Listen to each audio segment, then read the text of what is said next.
KS Lakshmana Rao peoples ఛానల్కి స్వాగతం. ఆంధ్రప్రదేశ్లో గిరిజన సంక్షేమ గురుకుల పాఠశాలలు గిరిజన విద్యార్థుల కోసం ఎన్నో సేవలు అందిస్తూ ఉన్నాయి.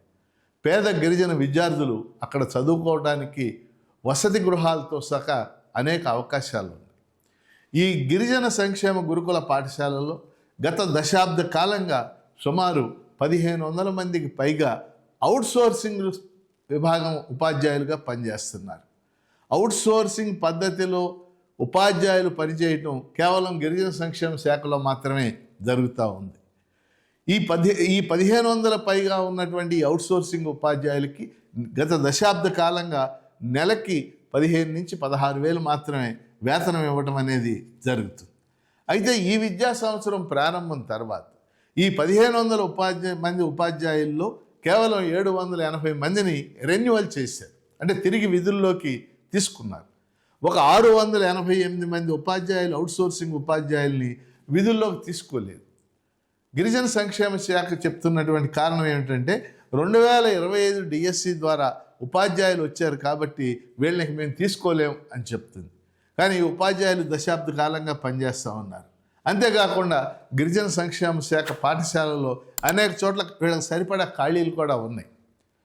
అందుకని ఈ ఉపాధ్యాయులు అందరూ కూడా గత వారం రోజులుగా గిరిజన సంక్షేమ శాఖ కార్యాలయం దగ్గర ఆందోళన చేస్తున్నారు, మమ్మల్ని విధుల్లోకి తీసుకోవాలి అని చెప్పేసి.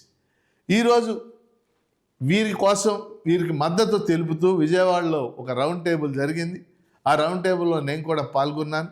అలాగే అనేక కార్మిక సంఘాలు, గిరిజన సంఘాలు పాల్గొని ఈ అవుట్సోర్సింగ్ ఉపాధ్యాయులకు మద్దతు తెలియజేశారు. ప్రధానమైనటువంటి అంశం ఏంటంటే ఈ 688 గిరిజన సంక్షేమ శాఖలో పనిచేస్తున్న అవుట్సోర్సింగ్ ఉపాధ్యాయుల్ని విధుల్లోకి తీసుకోవాలి.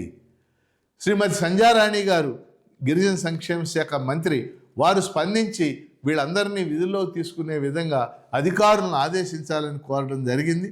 అలాగే విద్యాశాఖతో ఇది విద్యాశాఖకు సంబంధించినటువంటి అంశం కాబట్టి విద్యాశాఖ మంత్రివర్యులు లోకేష్ గారు కూడా స్పందించి ఈ సమస్యను పరిష్కరించాలని ఈరోజు ఈ రౌండ్ టేబుల్ కోరటం అనేది జరిగింది. అందుకని సంధ్యారాణి గారు, అలాగే లోకేష్ బాబు గారు, అలాగే ముఖ్యంగా గిరిజన సంక్షేమ శాఖ principal secretary Shri MM Nayak IAS గారు కూడా స్పందించి ఈ గిరిజన సంక్షేమ శాఖలో దాదాపు దశాబ్ద కాలం సేవలు అందించిన ఈ అవుట్సోర్సింగ్ ఉపాధ్యాయుల్ని వెంటనే రెన్యువల్ చేయాలని చెప్పేసి మన ఛానల్ తరఫున కూడా కోరుతున్నాం. వాళ్ళ యొక్క డిమాండ్కి సంపూర్ణ మద్దతు తెలియజేస్తూ ఉన్నాం. KS Lakshmana Rao people's channel subscribe చేయండి, ప్రోత్సహించండి.